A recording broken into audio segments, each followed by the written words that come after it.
I would say that, when you look at history, in the last 25, 30 years, when have we been able to run away from fuel scarcity? It comes and goes, and that has always been a pattern, a recycling of issues. Let's look at the statement credited to the Honorable Minister of State for Petroleum, that the contractors or the companies that were contracted to supply fuel under the swap arrangement, did not deliver, on their contract, and that this arrangement will be reviewed. So what that suggests is that the inflow of fuel into the country was not adequate. The other line of it is that the marketers are also feeling they can't sell at the current price that they are selling. So which means that there should be a review of the current price. Normally that's the way it starts. And over the years, this has always been the routine. Somebody comes and they start complaining, and then you're having long queues, and then suddenly you have a new price on your...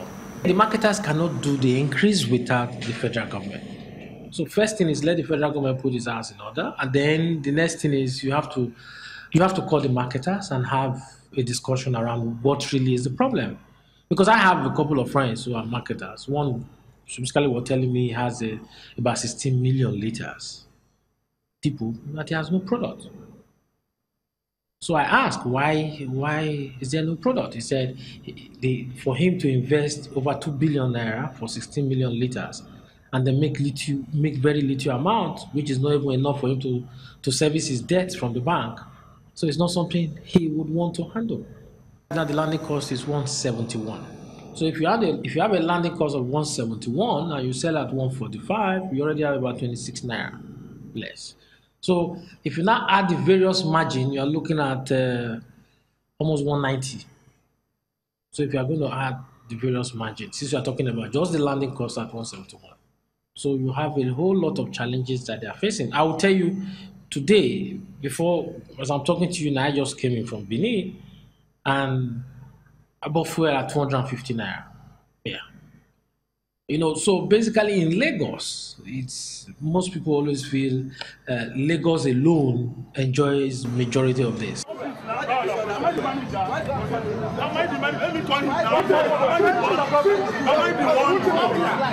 In other states, the issue of pricing took center stage, especially at the peak of the crisis.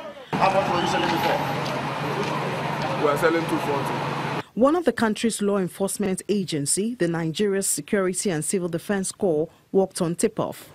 We are here 2 o'clock yesterday, 2 a.m. this morning we are here. So we discovered that there are some trucks parked inside the yard and outside. And we are not in position to know which product the trucks are carrying.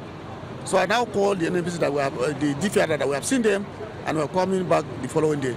So out of the 5 police stations we visited, we met one called Fasada. They are selling the product at that time. They are selling it 215 naira per liter. We sealed it. We arrested the pump seller, the seller.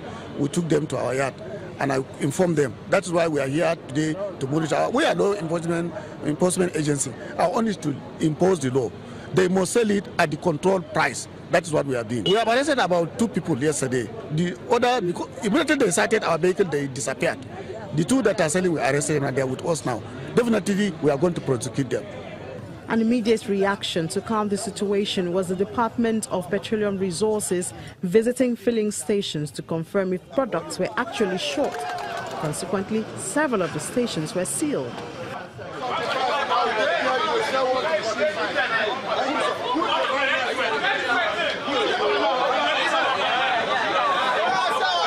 We've been having scarcity of fuel because of the supply from NNPC, but they've supplied a lot now, and our mandate is to go out and ensure that the stations with fuel sell. We won't tolerate hoarding, and that's why I've been going out. And as of today, we've seen that the fuel queues have reduced. Where we see them selling above pump price, we don't tolerate. We either sell off free or we enforce that they sell at government price, which is 145. Most of the major stations we visited had fuel. Some didn't have. Some that were complained about, we saw they were locked up, so we could not investigate further. But most of those that had fuel, we ensured they sold to decongest the traffic, and we saw improvement. We have identified, for example, as part of the work of the war room, of some of the marketers that have diverted products that were meant to come for Abuja, about 24 of them that have been diverted elsewhere in the southeast, and those marketers, we are going to sanction them, definitely. So, and this is a continuous exercise. We'll ensure that during this crisis, every truck is monitored, right from the time that it is loaded up to the time that it is discharged. In the midst of this, there's been accusation back and forth between the marketers and the NNPC as to the cause of the problem. Factors such as the capacity of the NNPC to import enough to meet up with the petrol demand of Nigerians, and if marketers import, at what rate is the foreign currency made available to them? What is the cost of funds to the marketers? And how long does it take the government to pay the marketers as agreed in the current pricing regime? We're looking at, quite frankly, an 18 months emergency period, like I said, beginning quite frankly, almost yesterday. During this emergency period, we need to address the issue of pricing. There's a price disparity between landed costs and costs at which we're selling. The landing cost of product today is about 170, 171. The sale that we allow, the price at which we sell today is 145.